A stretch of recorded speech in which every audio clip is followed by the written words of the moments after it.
Hello students, हम सब लोगों ने ये तो ऑब्जर्व किया ही होगा कि हम लोग अपने पेरेंट्स जैसे रिजेंबल करते हैं। डीएनए एक मॉलिक्यूल है जिसके बारे में आप लोगों ने शायद सुना होगा या बहुत लोग ऑलरेडी अवेयर है इस बात से। डीएनए एक मॉलिक्यूल है जो हमारे सेल के न्यूक्लियस के अंदर पाया जाता है। इसी डीएनए की वजह से हम अपने पेरेंट्स से या फिर अपने एंसेस्ट्रल बैकग्राउंड से रिजेंबल करते हैं। आज हम लोग जानेंगे कि ये डीएनए के अंदर होता क्या है, ये डीएनए किस चीज से बना रहता है या फिर इस डीएनए का कॉन्स्टिट्यूएंट्स क्या क्या है। इसे जानने के लिए हमें थोड़ा बेसिक्स देखना पड़ेगा। So let's start.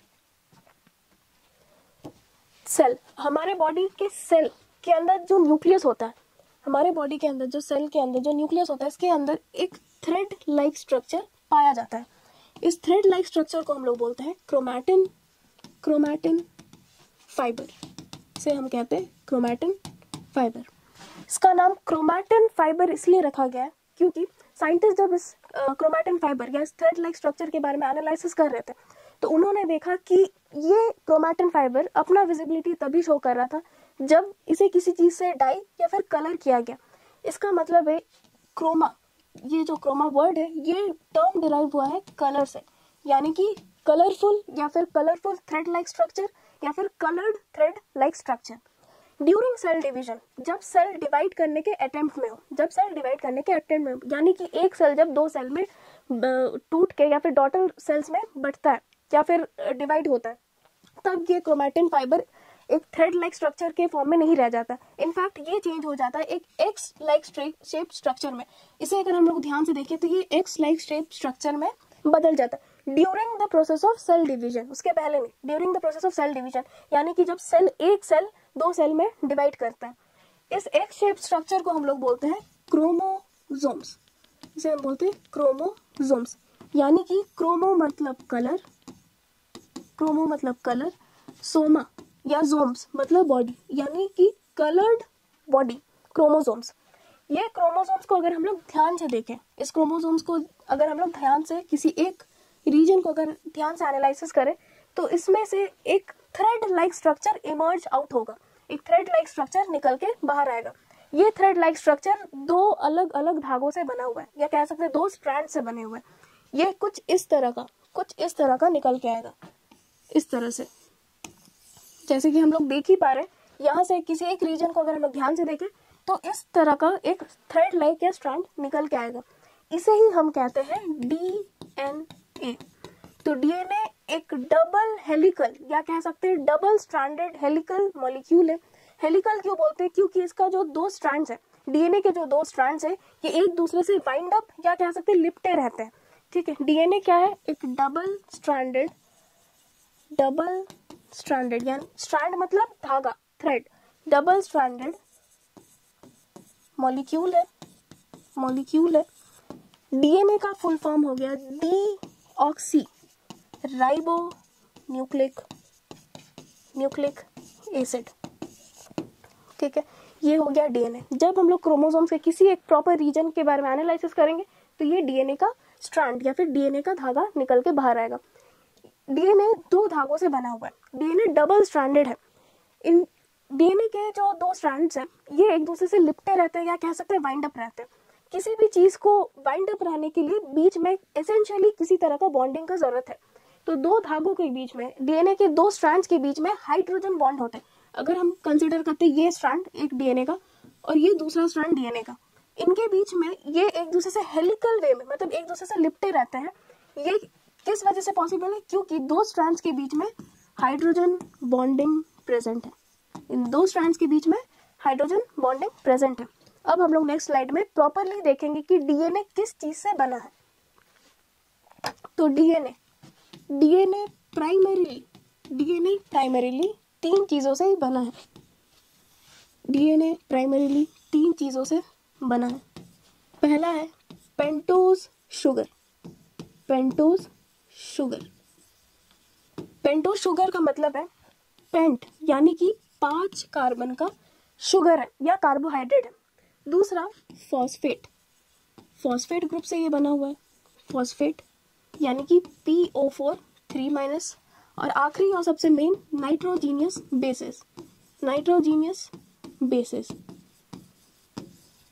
डीएनए के केस में 4 तरह के नाइट्रोजीनियस बेसिस होते हैं। डीएनए के केस में 4 तरह के नाइट्रोजीनियस बेसेस होते हैं। ये हो गए adenine, thymine, cytosine and guanine. Now rule क्या कहता है डीएनए के केस में ये 4 नाइट्रोजीनियस बेसेस के बीच में हमेशा क्या होता है, एडेनिन जो रहता है वो थाइमीन के साथ डबल हाइड्रोजन बॉन्ड से बॉन्डेड रहता है। रूल क्या कहता है कि एडेनिन थाइमीन से 2 हाइड्रोजन बॉन्ड के असिस्टेंस से एक दूसरे से बॉन्डेड रहता है या जुड़ा रहता है। वैसे साइटोसिन और ग्वानिन 3 हाइड्रोजन बॉन्ड से एक दूसरे से बॉन्डेड रहता है या फिर बाइंड अप रहता है, या फिर कह सकते हैं हम लोग एक दूसरे से जुड़ा रहता है। रूल क्या कहता है कि एडेनिन हमेशा थाइमीन के साथ डबल हाइड्रोजन बॉन्ड से जुड़ा रहता है, साइटोसिन हमेशा ग्वानिन से 3 हाइड्रोजन बॉन्ड से जुड़ा रहता है। कभी भी ये पॉसिबल नहीं होगा कि एडेनिन आके ग्वानिन के साथ जुड़ जाएगा, रूल कभी भी इस चीज को सपोर्ट नहीं करता। नेक्स्ट नाइट्रोजीनियस बेस इस टर्म से, नाइट्रोजीनियस टर्म से ये पता चल रहा है कि ये नाइट्रोजन कंटेनिंग कंपाउंड्स है, मतलब इनके अंदर नाइट्रोजन पाए जाते, इनके अंदर नाइट्रोजन मेन एलिमेंट है, मतलब ये नाइट्रोजन से मेनली बने हुए हैं। अब हम लोग देखेंगे कि डीएनए का स्ट्रैंड या फिर डीएनए का मॉलिक्यूल किस तरह से फॉर्म है। इसके लिए अगर हम लोग इस तरह से, ये डीएनए का ए स्ट्रैंड है और इसे मान लेते हैं ये डीएनए का दूसरा स्ट्रैंड है, इनके बीच में नाइट्रोजीनियस बेस कुछ इस तरह से लगे रहता है, इस तरह से एडेनिन। अगर हम इसे एडेनिन कंसिडर करते हैं तो इसके ऑपोजिट में कौन पेयर करेगा, थाइमीन। रूल क्या कहता है, एडेनिन के ऑपोजिट हमेशा थाइमीन पेयर अप करता है विथ 2 हाइड्रोजन बॉन्ड्स। नेक्स्ट अगर हम लोग साइटोसिन को कंसिडर करते हैं, साइटोसिन के ऑपोजिट हमेशा ग्वानिन रहता है और ये पेयर अप करते हैं 3 हाइड्रोजन बॉन्ड से, 3 हाइड्रोजन बॉन्ड। इस तरह से नाइट्रोजीनियस बेस एक दूसरे से ओरिएंटेड रहते हैं। नेक्स्ट अब अगर हम लोग बात करें कि डीएनए का जो बैकबोन है, डीएनए का बैकबोन यानी ये स्ट्रैंड का जो बैकबोन है, ये बना हुआ है पेंटोज शुगर से एंड फॉस्फेट से। शुगर क्या होता है, शुगर नाइट्रोजीनियस बेस के कॉरेस्पॉन्डिंग या फिर कह सकते हैं टर्मिनल पे इस तरह से शुगर अटैच रहता है नाइट्रोजीनियस बेस से। यहाँ पर भी हम लोग देखेंगे शुगर इस तरह से अटैच्ड है नाइट्रोजीनियस बेस से, ठीक है। नेक्स्ट फॉस्फेट दो शुगर के बीच में इस तरह से प्रेजेंट रहता है। या हम लोग इसके लिए कलर चेंज कर लेते हैं, इस तरह से फॉस्फेट प्रेजेंट रहता है, इस तरह से फॉस्फेट प्रेजेंट रहता है। तो डीएनए का बैकबोन शुगर और फॉस्फेट से ही मेनली बना हुआ है। इसी तरह से फॉस्फेट शुगर के फॉर्म में नाइट्रोजीनियस बेस भी बीच में जुड़े रहते हैं। फिर अगर हम लोग कंसिडर करते हैं एडेनिन को, एडेनिन डबल हाइड्रोजन बॉन्ड से थाइमीन के साथ जुड़ा होगा, फिर हो सकता है फिर से एडेनिन डबल बॉन्ड से थाइमीन के साथ जुड़ा होगा, ठीक है। इसी तरह से लैडर लाइक सीढ़ी की तरह एक के ऊपर एक ये इस तरह से ओरिएंटेड रहते हैं नाइट्रोजीनियस बेस। अब दूसरा डाउट आता है कि लोग काफी बार कंफ्यूज हो जाते हैं न्यूक्लियोसाइड और न्यूक्लियोटाइड के बीच में।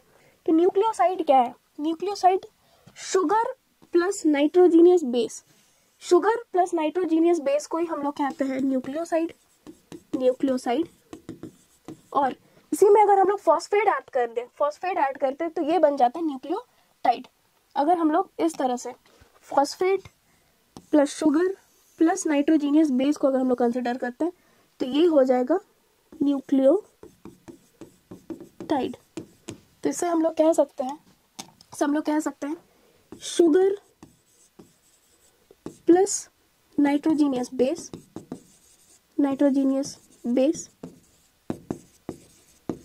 ये बन गया न्यूक्लियोसाइड एंड शुगर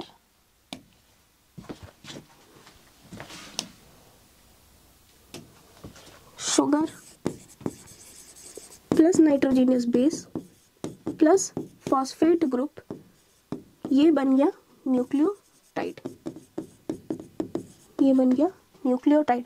इसी तरह से डीएनए बना है, एक न्यूक्लियोटाइड दूसरे के ऊपर इस तरह से लैडर लाइक एक अरेंजमेंट बनाता है और डीएनए का मॉलिक्यूल फॉर्म होता है। इसका मतलब एक न्यूक्लियोटाइड के ऊपर दूसरा न्यूक्लियोटाइड, तीसरा न्यूक्लियोटाइड और फिर एक डीएनए का मॉलिक्यूल कंस्टिट्यूएंट हो जाता है। नेक्स्ट स्लाइड में इससे हम लोग कनेक्ट करते हैं डायग्राम को, इससे हम लोग देख पाएंगे। ये हो गया एक नाइट्रोजीनियस बेस, ये नाइट्रोजीनियस बेस हो गया। जैसे कि हम लोग देख पा रहे हैं, जैसे कि हम लोग रूल पढ़े हैं कि ग्वानिन हमेशा साइटोसिन के साथ बॉन्ड अप करता है with 3 hydrogen bond in between them. इसी तरह से नाइट्रोजीनियस बेस के एंड में, नाइट्रोजीनियस बेस के एंड में ये है शुगर, ये है शुगर। ये दूसरा नाइट्रोजीनियस बेस हो गया, इसके टर्मिनल पॉइंट्स पे शुगर है इस तरह से, ये भी शुगर। ये दूसरा नाइट्रोजीनियस बेस हो गया, ये शुगर हो गया। फिर अगर हम लोग ध्यान दें तो ये फॉस्फेट्स हो गए, ये सब फॉस्फेट ग्रुप हो गए। फिर से अगर हम लोग ध्यान दें तो ये sugar plus nitrogenous base, sugar plus nitrogenous base, sugar plus nitrogenous base ये फॉर्म कर रहा है, ये फॉर्म कर रहा है, ये है न्यूक्लियोसाइड, ये है न्यूक्लियोसाइड। इसी में अगर हम लोग फॉस्फेट भी ऐड कर देते हैं, इसी में अगर हम लोग फॉस्फेट भी ऐड कर देते हैं इस तरह से, तो ये बन गया न्यूक्लियोटाइड। Thank you.